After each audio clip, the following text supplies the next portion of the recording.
Yes, guys, I'm Si. Welcome to Cardiff City World. Welcome to the Breakdown podcast. It's Sunday night and it's time to analyse the day before. And what a day before it was, and not in a good way. Well, certainly not the second half. Let's say that. It was, you hear that cliche, don't you, of a game of two halves. But this was really a game of two halves. First half, Cardiff City were very, very good. Bar finishing or bar the final kind of goal, as well as Peterborough, Blackpool's keeper having just a ridiculously good game. And then second half, Cardiff absolutely capitulated, and there's several elements to that, which I think some of which are down to the manager, some of which are down to the players, but ultimately it comes down to you've got to take your chances.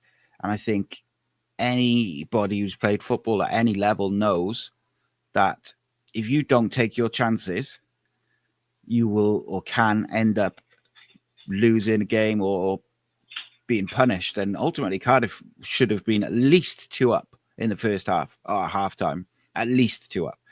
They could have been 3, 4, even 5. Like their keeper made, I think it was 4, like genuinely really good saves.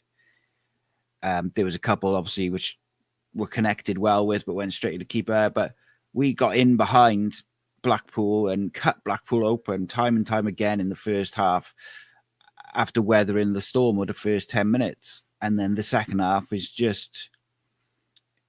was almost embarrassing because it could have been, a 5-6 scoreline to 0 or to 1 for Blackpool, if not for Nathan Trott, if not for a couple of last-ditch tackles. And I think, for me, at least, that was the first, that second half performance is the first time I've looked at us and I've thought, wow, like, that is a worry, because I thought, a better team would have absolutely taken us to the cleaners, and a better team would have really made us pay. Obviously they made us pay in terms of 3-0, but or 3-1 as it finished, but it could have been a lot worse. And it was a worry for sure. So what we'll do is we'll kind of go through it. I think, as always, as always, the overreaction is. It's not just Cardiff fans, in fairness, it's all football fans these days. I find it a bit embarrassing and cringeworthy. I really do. I understand people's worrying about yesterday. Some of the comments I've seen about the manager or the players is just ridiculous. If next Saturday we go and win 3-0, he'll be the second coming of Fergie or something. And these players will be great. There's a mix of it in between. Look, you can be like, did the manager... Right, let's talk about it then, right? The in-game management yesterday, I thought he got it wrong.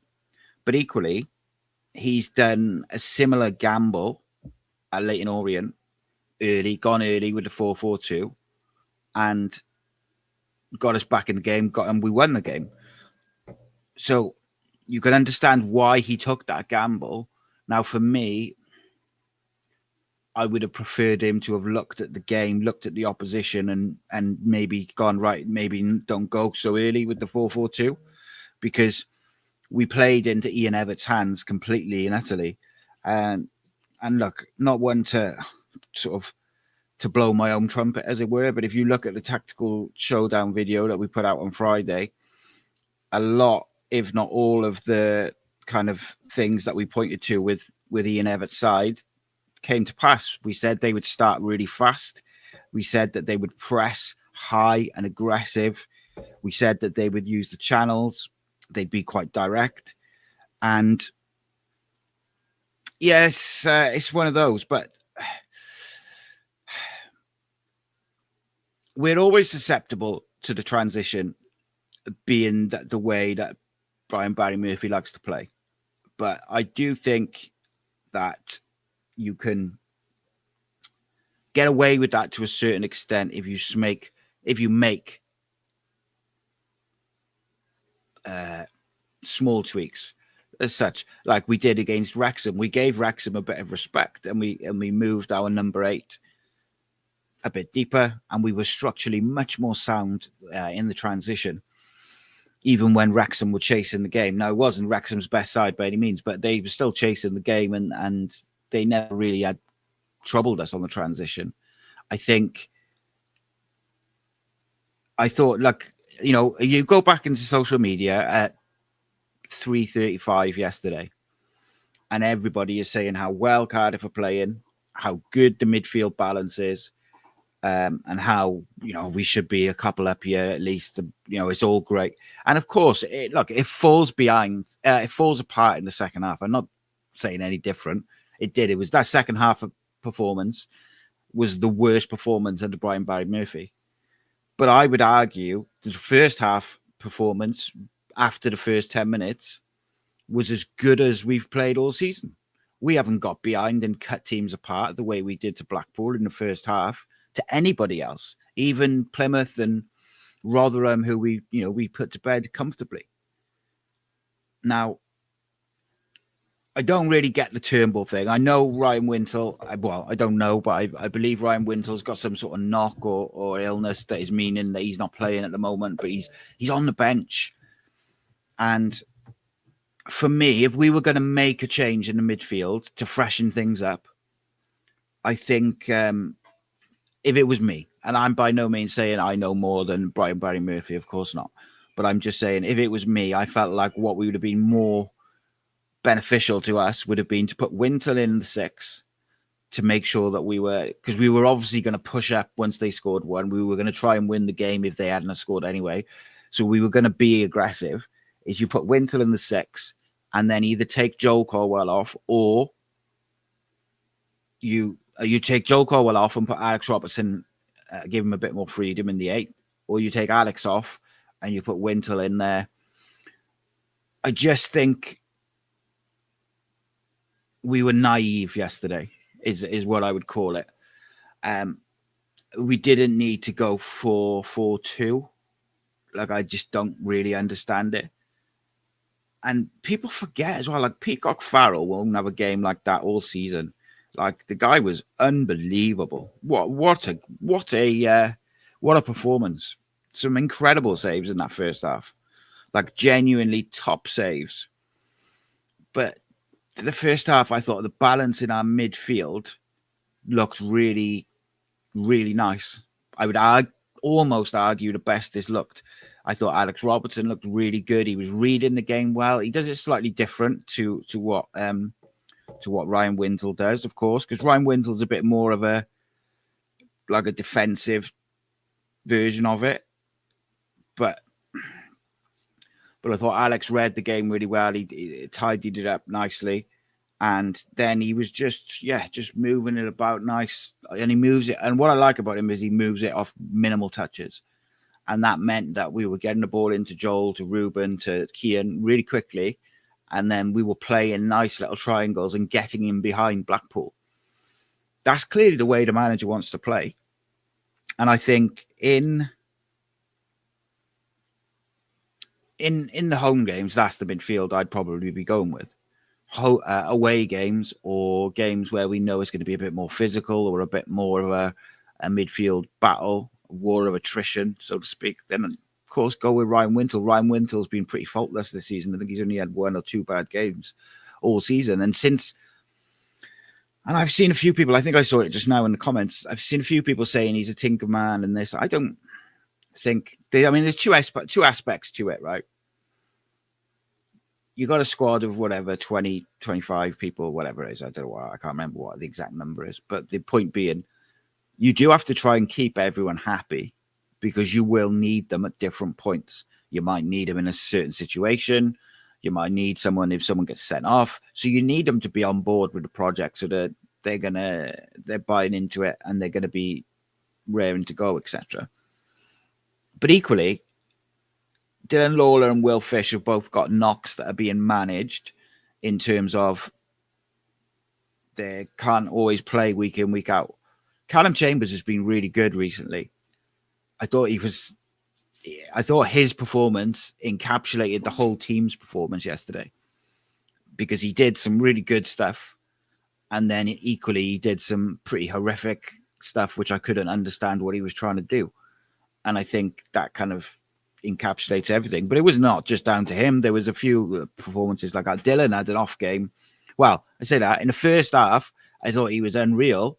But the second half, he struggled. But he also struggled because how many times have you seen a centre-back, let alone a 19-year-old centre-back in his first season, but whatever. Like, how many times have you seen a centre-back left in a 2-on-1 position, but not just once, like time and time and time again? It's bizarre. Now, do I think it was good? No. If we take the chances in the first half, we're 2 up, we're 3 up, that's game over. And we probably go on and maybe get another one in the second half where they're trying to get back into the game. And we deserved to be up. We deserved to be, in the lead in the first half.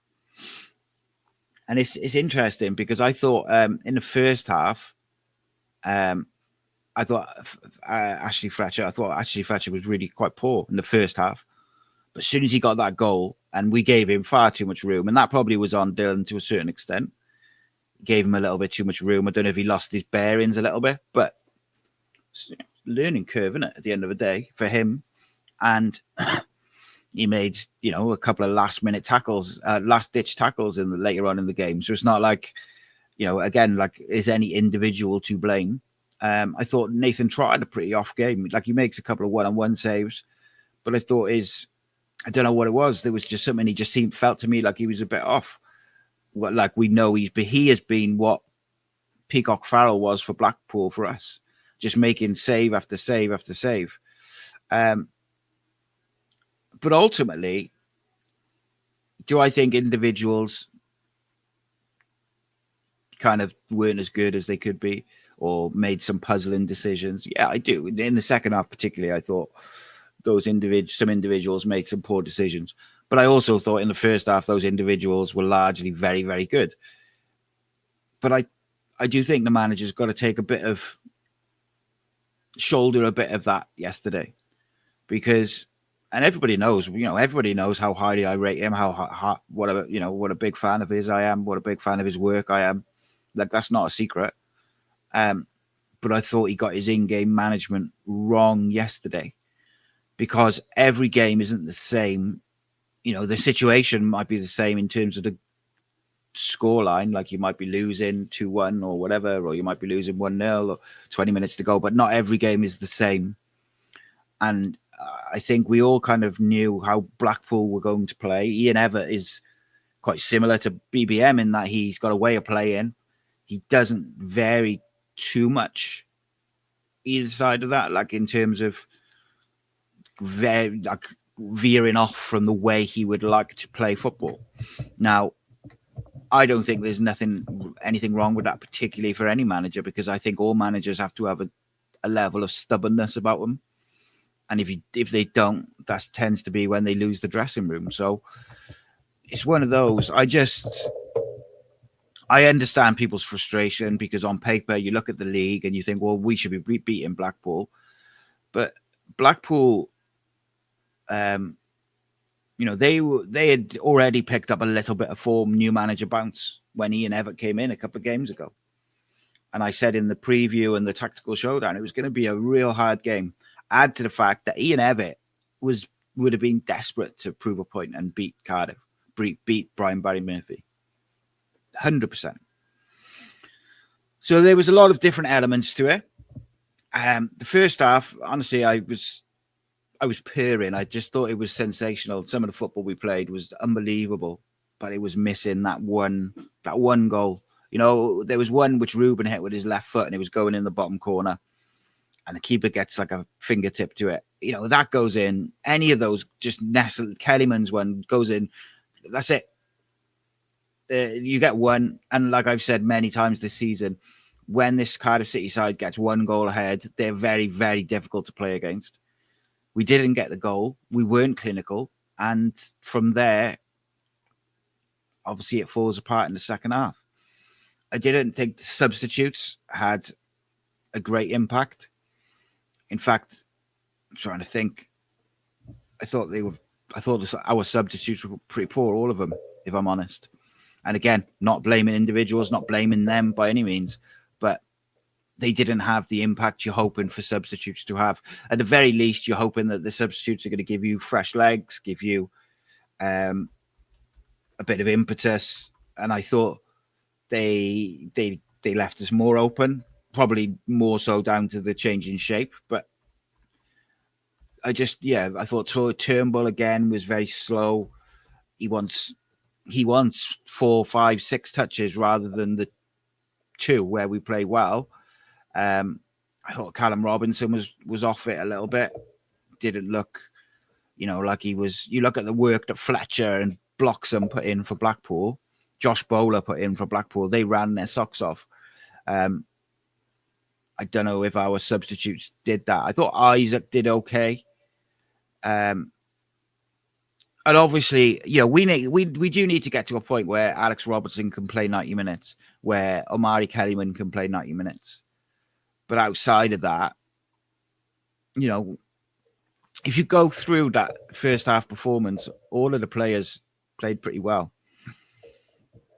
So what do you do? Like, as a fan, do you lose your head because the second half was so bad? Or do you take a breath and look at the bigger picture and this team is still, it's only November in terms of the overall season. I think the lack of consistency is a worry. I think I'm more concerned about the lack of options in terms of, right, let's say we haven't been too consistent over the last few games.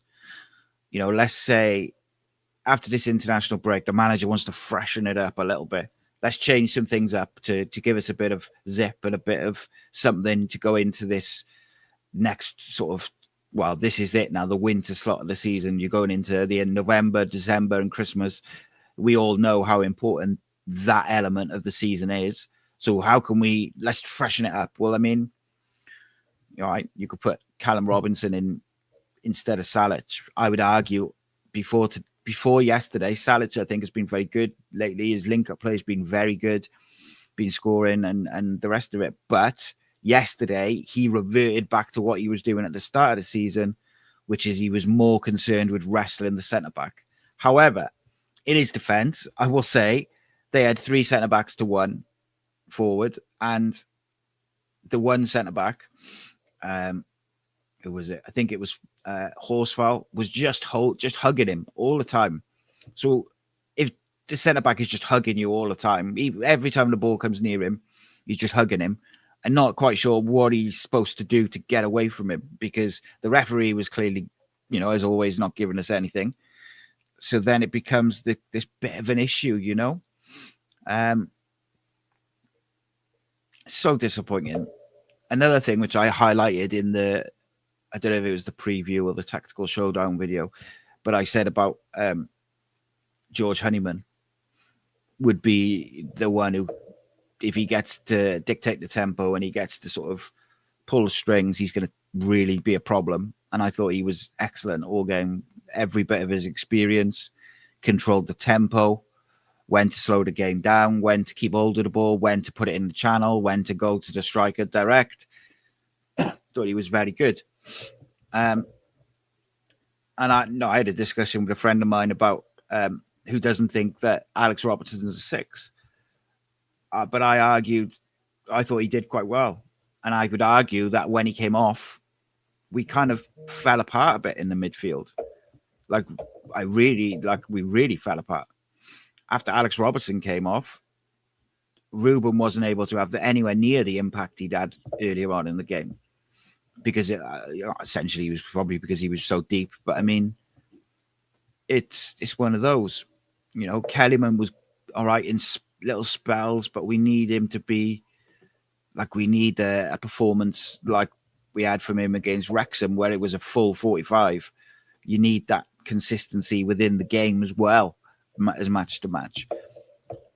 I said in the summer, I felt like we were 1 or 2 maybe short, a winger, maybe a midfielder, but certainly a winger and a left back. I feel sorry for Joel Bagan because he's just got to play.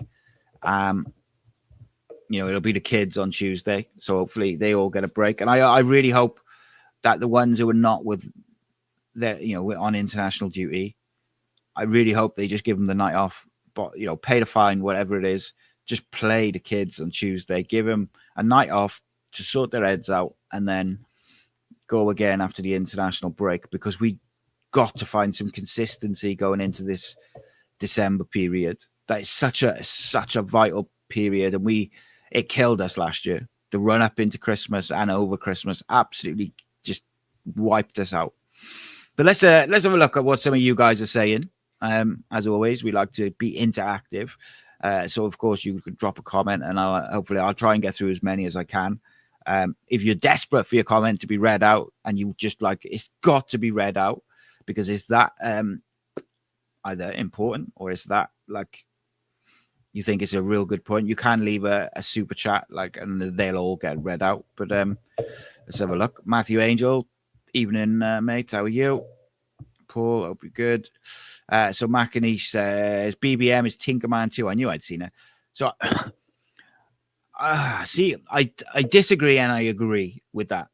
So I disagree in that yesterday he pretty much picked the team I would have picked.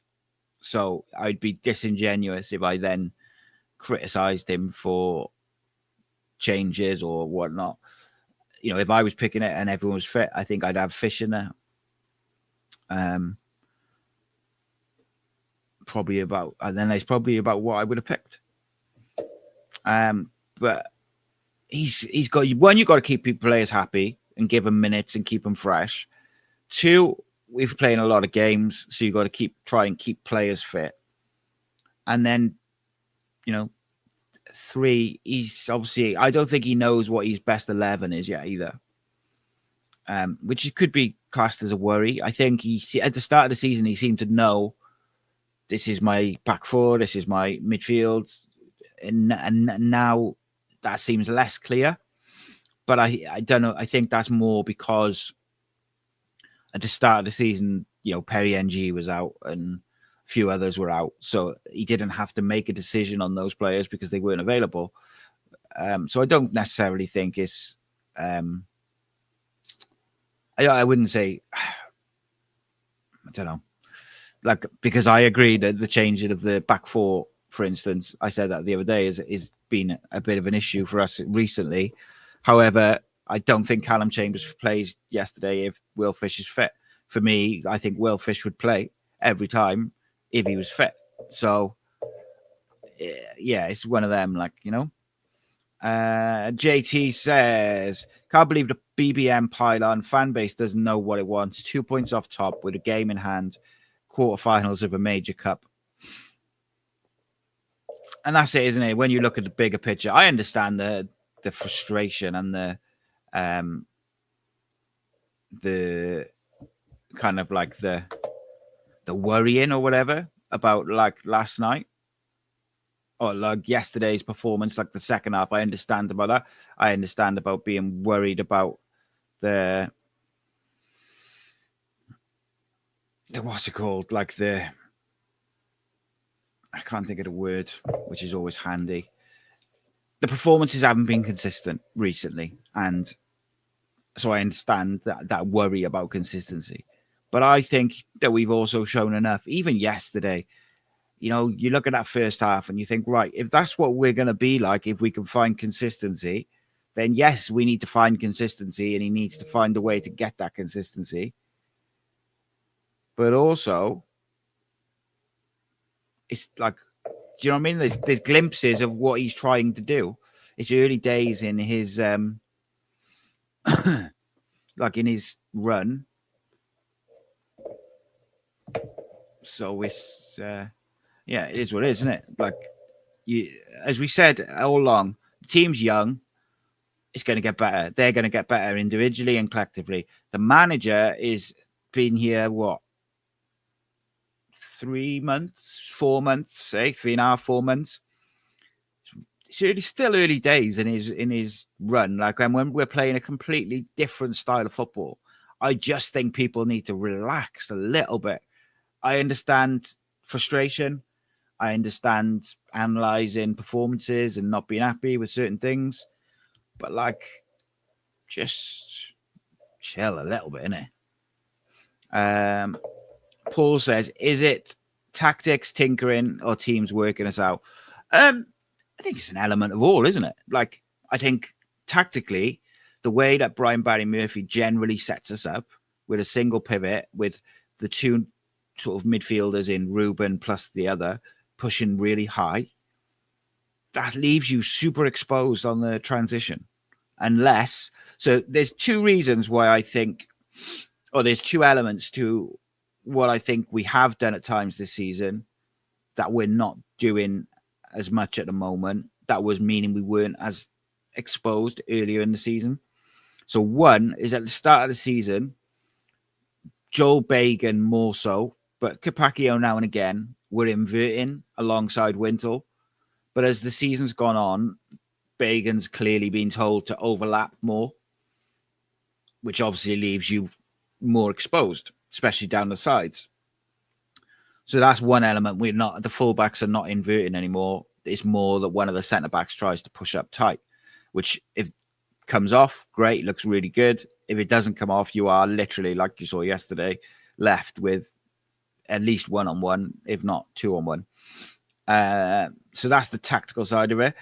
Or the other thing that we had done to address it, which we haven't done since the Wrexham game, is the number 8 playing a bit deeper. Hasn't been done since the Wrexham game, I don't think. So those two little tweaks, they're only small tweaks in terms of the fullback inverting or the number 8 just being a little bit deeper in possession. They're only small tweaks to the shape and the way he wants to build up, but they do make a big difference when the build-up breaks down and you lose the ball. So small tweaks. Tinkering. Look, we got so many games. I just think you have to rotate to some degree. I think, like I said the other day, I'd like to see more, like the back four stay the same more. But I also accept when you've got Lawler and Fish carrying knocks that have to be managed at the moment. You've got Chambers, who started the season poor, then got better, and then there was yesterday. Osho clearly isn't trusted at the moment. So he's kind of got to go with whoever. He's got to patch together some centre-backs, really. But yeah, like I think he's been quite consistent. Like he's had Ashford and Omari Kellyman have been the wingers for the last few games. Salic has been the one up front. Ruben's been the 10. So he only really changes the number. I suppose started the season, he was always kind of Wintle, wasn't it? But he has started changing the number 6 as well. So, maybe the team is adjusting to not having Wintle in the 6 as well. So whether you call that tinkering or needed rotation, I don't know. But either way, it does coincide with the sort of inconsistent results. Teams working us out. Some more than others, I think. I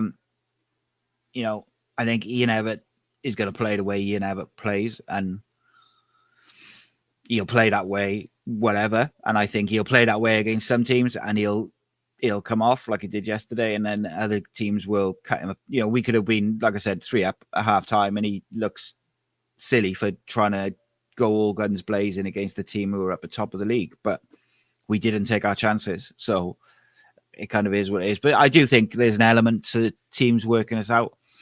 Certain managers as well. I think certain managers are more tactically astute than others. So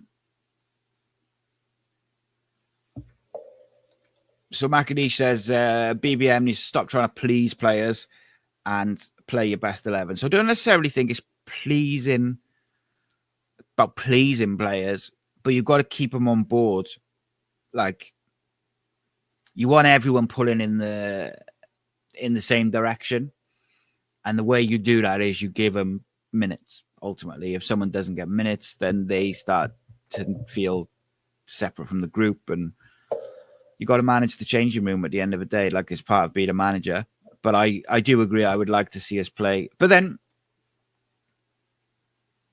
was that 11 that started and played well in the first half, Is that not our best 11, more or less, barring a couple through injury? I don't know. I think there's an argument you could make that that's our best 11. And I think there's an argument you could make that in the first half they played like our best 11. But yeah, it kind of is what it is, isn't it? A few people just agreeing with JT about people piling on BBM, which I fully agree with. And look, I was early on tonight, I just was quite critical of him, and I said he's got to shoulder some of the blame for that yesterday. The second half went too early, etc. Got his in-game management wrong, I feel.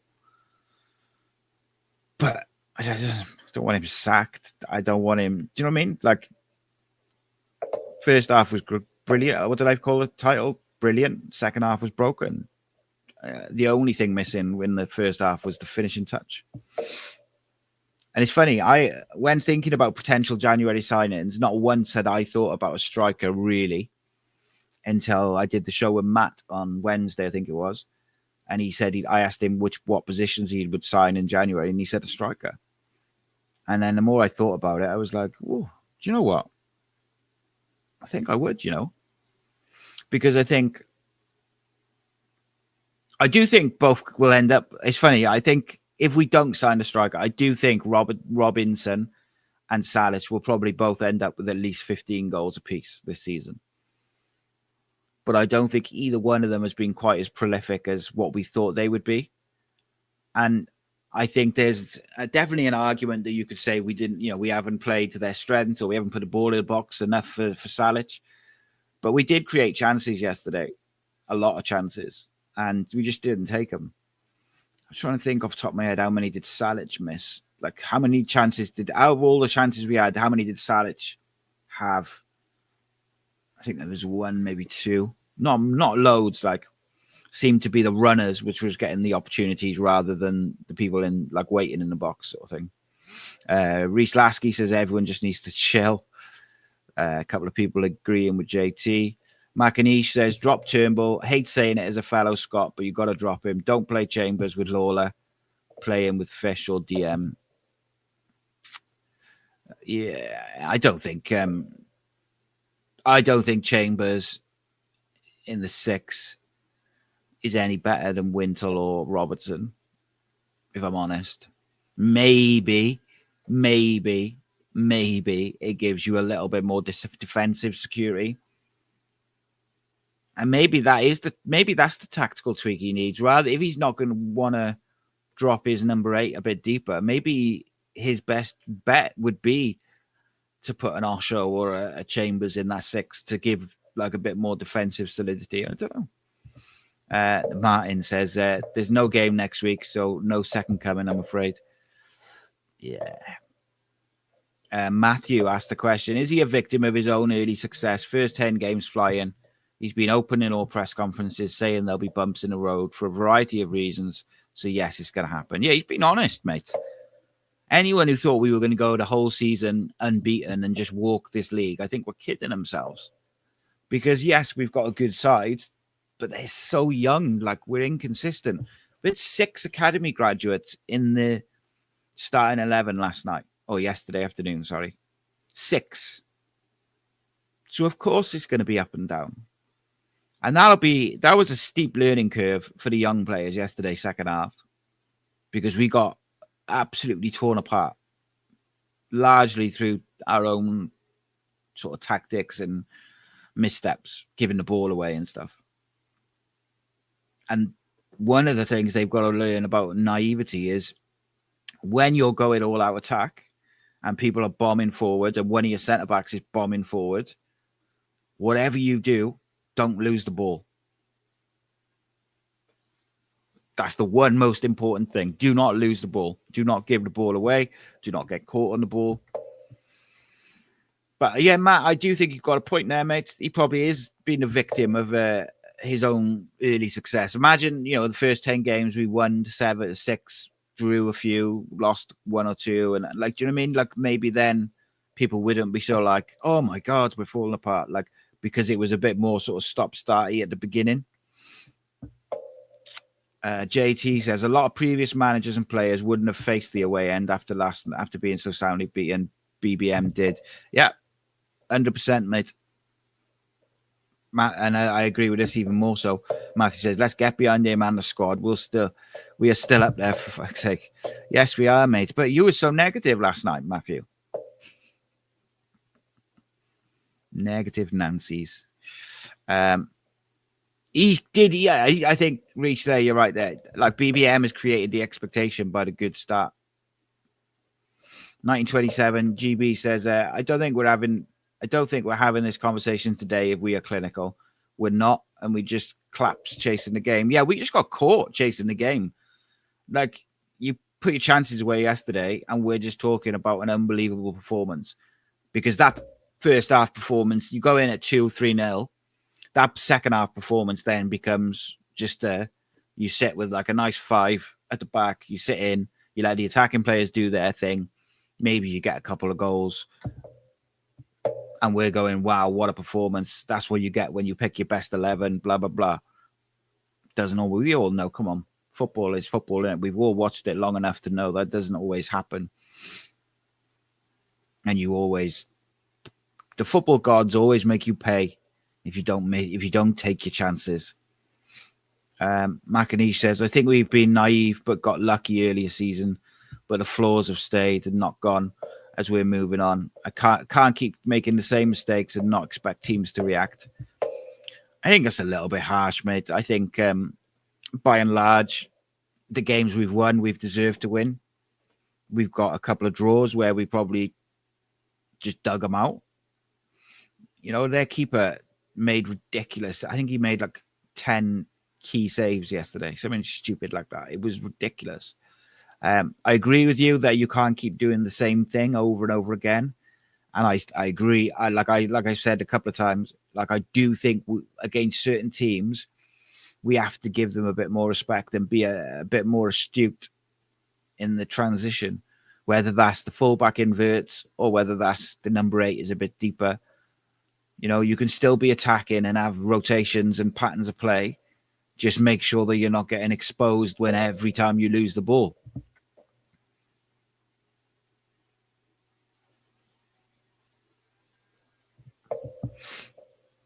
Paul says, can't keep blaming it on being a young side.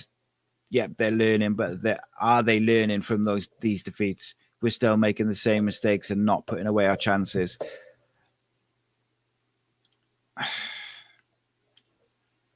So, some people will agree, some people will disagree with this, but it is what it is. Yesterday, by and large, yesterday in the first half, I think it was more to do with their keeper having a blinder than us missing gilt-edged chances. So what I mean by that is every single one of those saves that he makes, particularly the really good saves, they've connected well with the shot and it's going in and they're going in the corner. I'm not on about the ones which are going straight at him. I'm on about the ones which were going in the corners or he's had to dive for. They've done everything they should. They've got power, they've got direction. The keeper's had a blinder, as opposed to us being like one-on-one with the keeper and putting it wide or whatever. Like those are gilt-edged chances. Those are chances that, yeah, you're then saying, well, come on, you've got to do better with that. Like, actually, I think in the first half, the chances we missed, by and large, the keeper's done very, very well. I'm trying to think which chances I think were like gilt-edged. The header in the second half was like, cannot miss that. And that changes the whole momentum of the game. That would have changed the game. I forget who it was now, but yeah, you can't miss them. I'm trying to think what else there was. I think Joel Cole had one, which I felt he should have really tucked away in the corner, and he went quite straight with it. Got a good connection as well. But yeah, the fact is they are young. They are learning. And I said at the start of the season, and I wasn't the only one, that said, because they're so young, I don't think there's a guarantee that we go up. Or certainly there's no guarantee we go up automatically, because it's going to be up and down.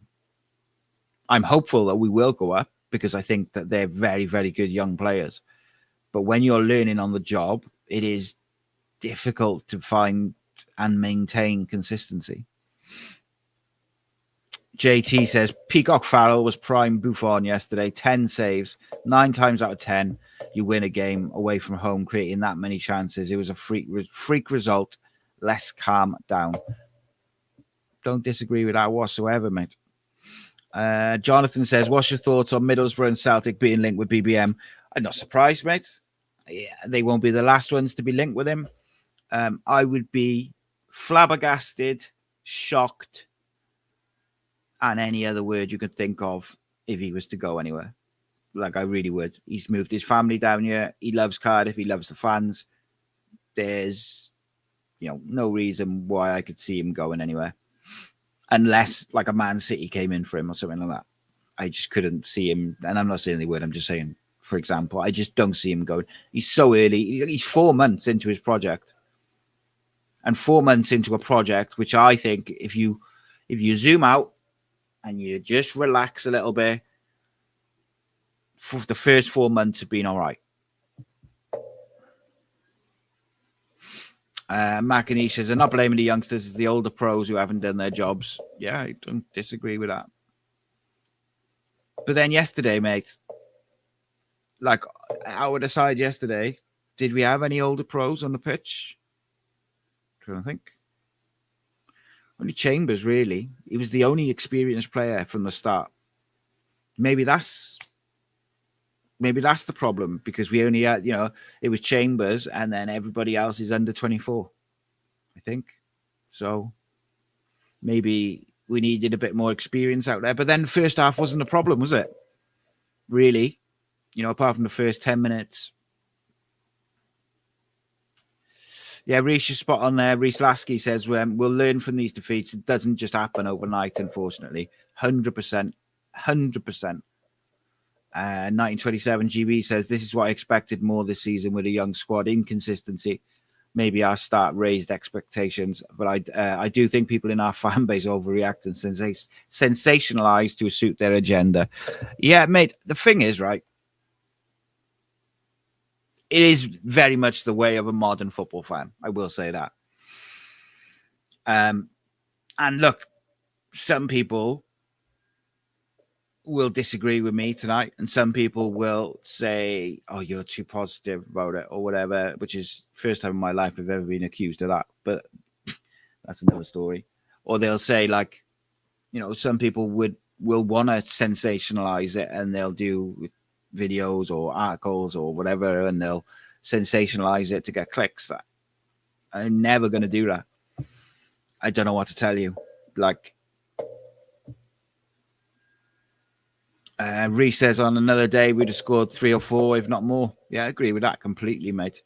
Jamie, glad to see you got back safely, mate. And Jamie says, take the chances and maybe it's a different game, but the second half and the manner of the goals conceded isn't good. We have to eradicate those errors. Yeah, it was like we just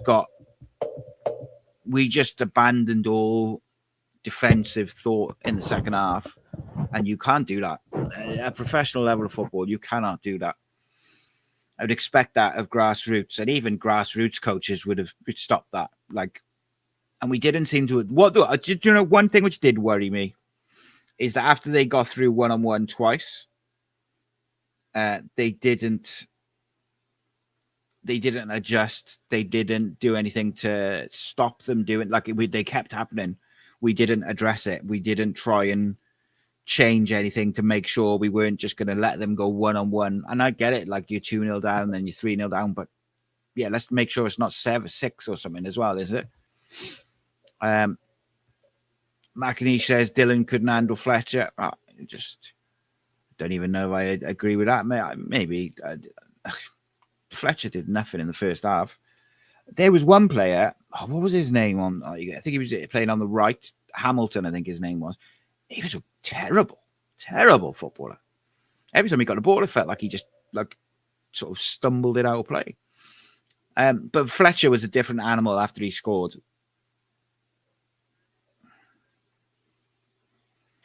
Paul says BBM sounded a beaten man after the game, not his normal self. Yeah, that would have hit him hard, mate. I think he would have been very deflated, and I think he'd have been very upset with it. And I'm sure he was probably, he will look at his own performance as any good manager would do. And he'll also look at his, the players' performance. So,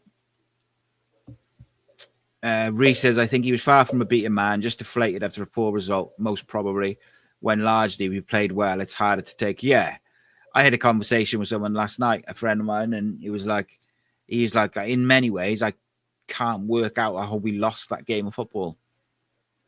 Because that's how good we were in the first half. Like, we were so good. But then second half was horrific. Like, horrific.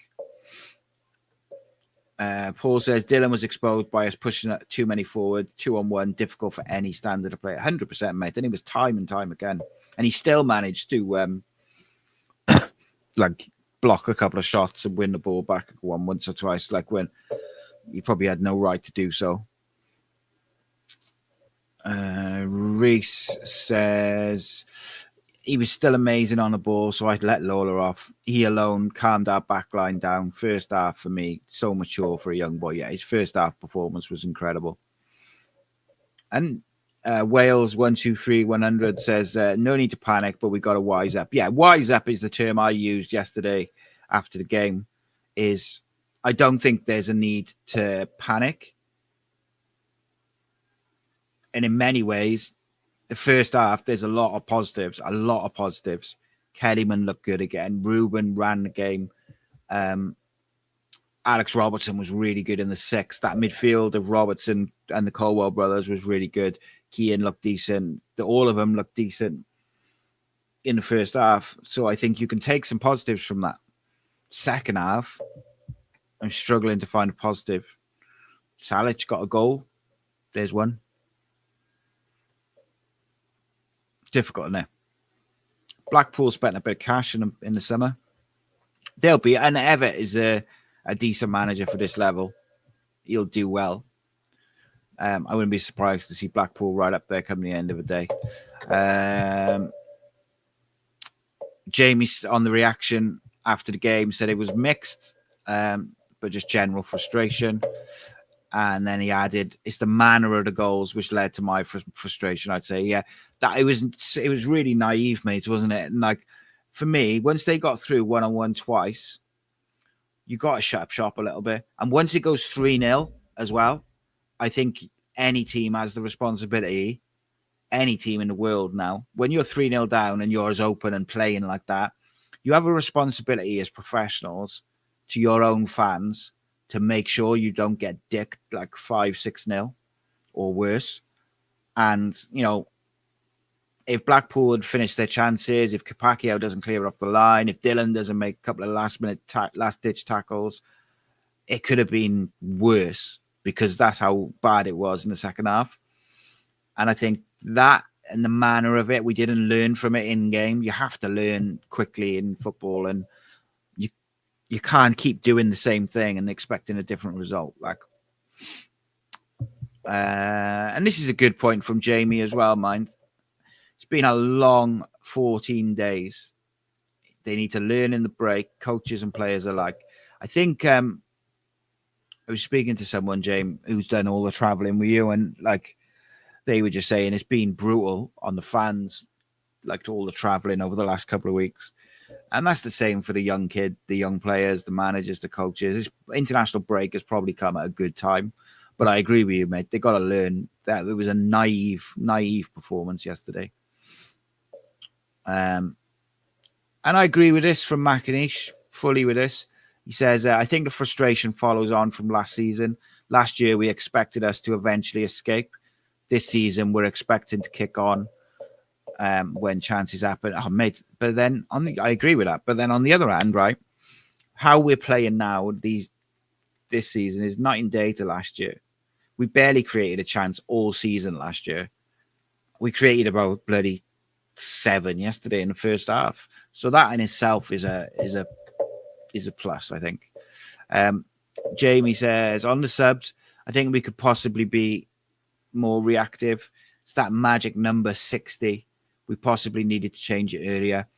Yeah, I don't have a problem.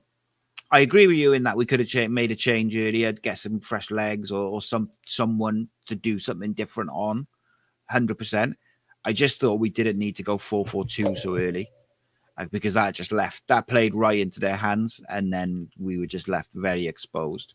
But yeah, I hate these like pre-planned subs, like hour, 70 minutes, like they just all the same thing. It's just really frustrating.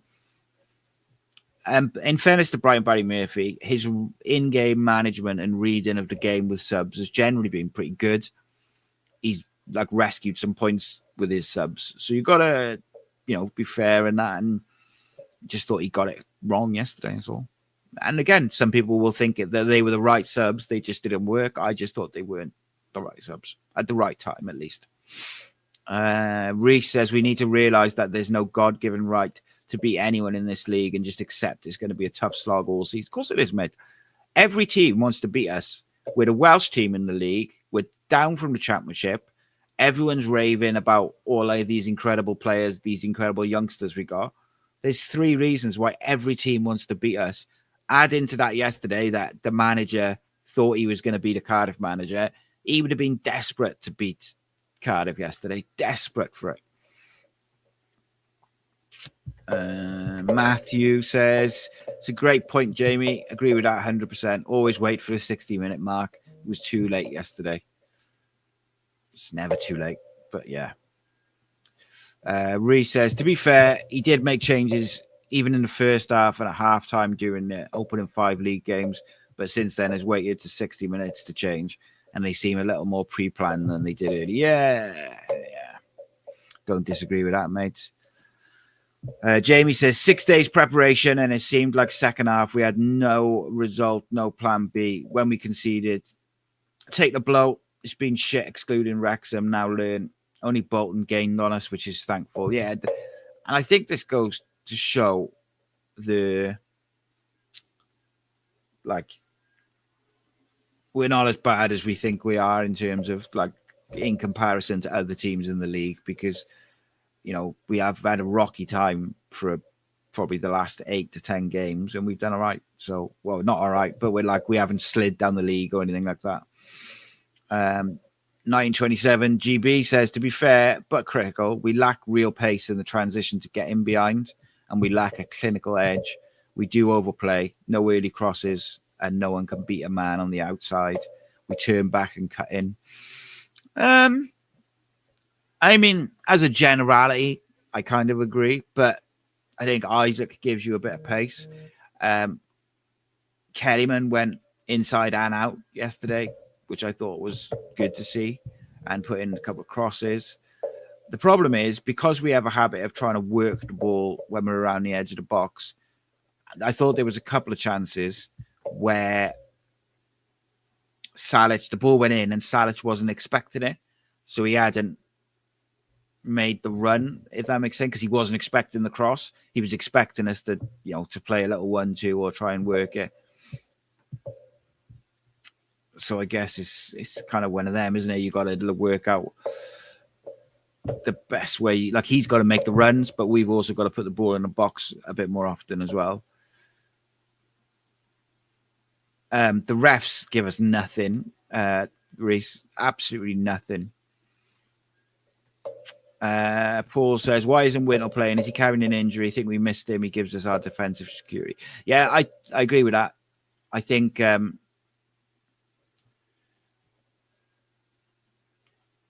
I think from what I hear, Wintle, I'm trying to think what the message is. I think he's had a bit of a knock or an illness or something, which has meant he's not fully fit.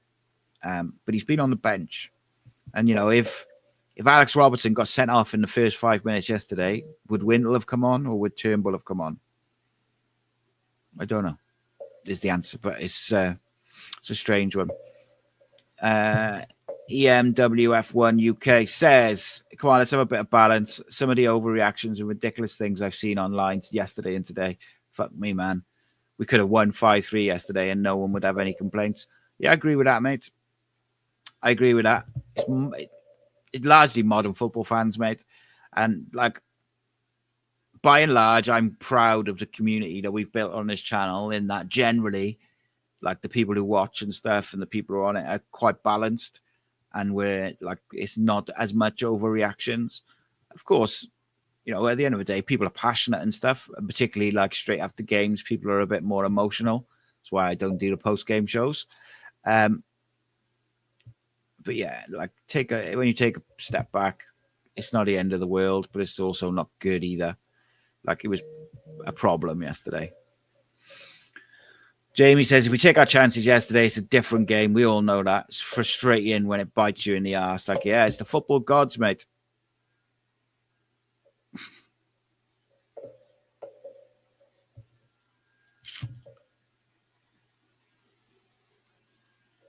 Yeah, I'm not so sure about this Tinkerman thing, I got to say. Like, I don't generally, again, and speaking in a generality, I don't think he chops and changes for the sake of it a lot. You've got to rotate a little bit. But yeah, Graham, you got a note, mate, for being late? Come on.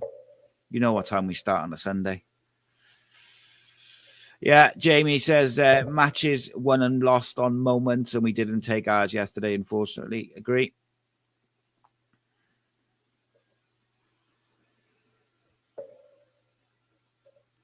(1927) GB says, I know he likes a small squad, but it's now getting hard. And looking at the bench yesterday, we didn't have much to turn it around.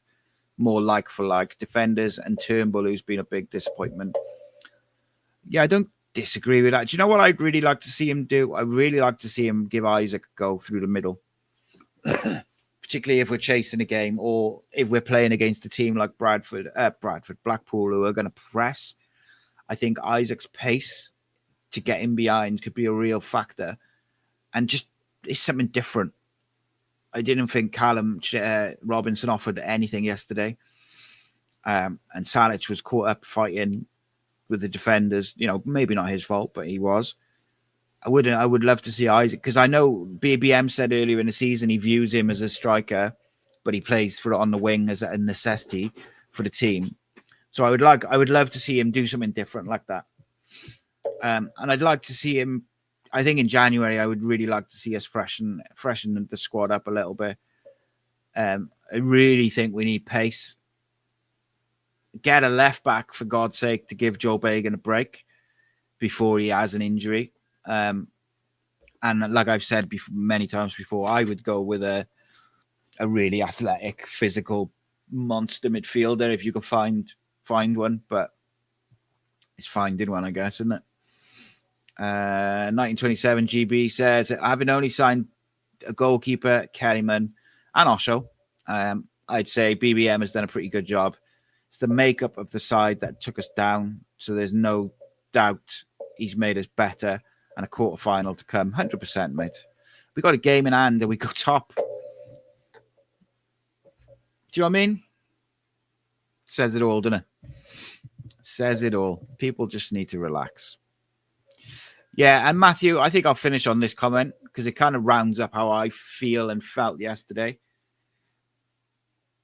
It's like, he says, annoyingly, I thought we played really well yesterday, created loads of chances and had a lot of shots on target. So it does look like BBM is starting to tweak that side of it. Sorry, choking. And he says, Peacock Farrell was on fire. Yeah. That's how I felt. You can't ignore the unbelievably horrific second half, but we don't play like that in the second half if we're 3-0 up. People just need to relax a little bit.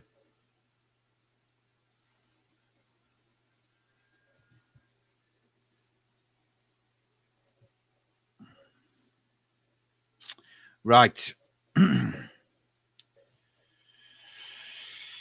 Oh, let's have a look. Sue says, you always need a harmonious dressing room. It can't be easy balancing that, talking about the rotation.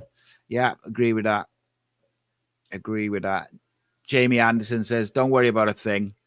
Get Tuesday done. Get ready for Northampton on the 22nd. Still ridiculous that we got to play on Tuesday. But there we go. Second half was Ange ball. Oh, yeah. It was not good.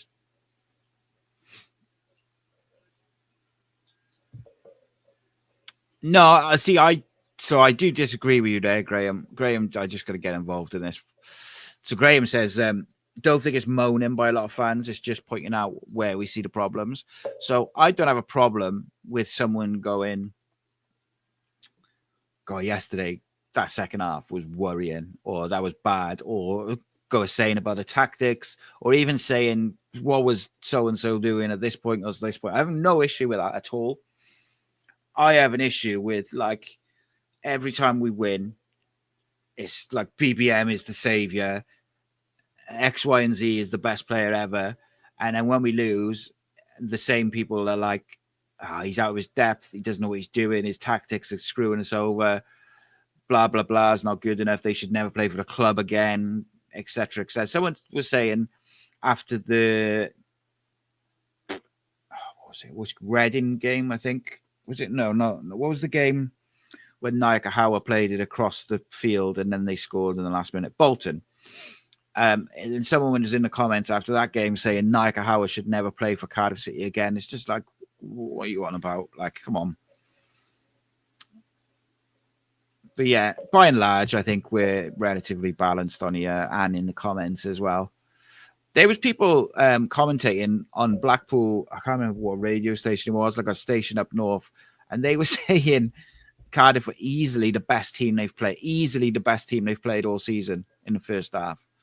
And then they couldn't believe how we capitulated in the second half. Yeah, absolutely capitulation. I haven't heard it, Macanish. I'll have a little listen and see where we are. So if you're allowed to listen to the radio in work tomorrow, 11 o'clock, Newport City Radio, I'll be on.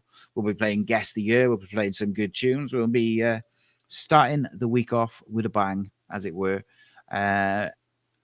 So this week, there will be the usual sort of Cardiff City phone-in tomorrow. There'll be a members show. There'll be a post-match show Tuesday with, I think, Rob's doing it. There'll be a shows on Wednesday. I'll be putting out some videos like at lunchtime, so there'll be a preview tomorrow. There'll be 5 things on Wednesday. There'll be something else on Tuesday. But I won't be live until the end of the week now because it's my birthday on Tuesday. I got a meeting tomorrow with someone really, really interesting, but I can't tell you who. But you'll find out real soon. You wouldn't like him, even if I told you who it is. So we'll see how it goes. Got some really exciting news just queued up. It's ready. It's in the record player. We're just about to drop the needle, as it were. Just give me, for, I don't know, 2 weeks. It's going to be good. It's got to be real good. And the interview we did with Dylan Lawler for Dragon Sports is out later this week, I think. I'm just literally about to send the edit over to them, and then it'll be out towards the end of this week. So enjoy yourselves. Have a good evening. Tune into Newport City Radio tomorrow and have a little chat, play Guest of the Year, all that good stuff. If you join in late, rewind back to the start where we talked about the game in detail. As always enjoy you guys interacting with you all, talking about the games and stuff. And it's good to see that there's a few realistic and balanced people still around, and that social media isn't necessarily a reflection of everyone. As always, keep your faith, and I'll be back tomorrow lunchtime with a video, so make sure you check it out. And if you haven't already, please do go and check out 5 things we learned from Cardiff versus Blackpool, which is on the channel from earlier. Nice one.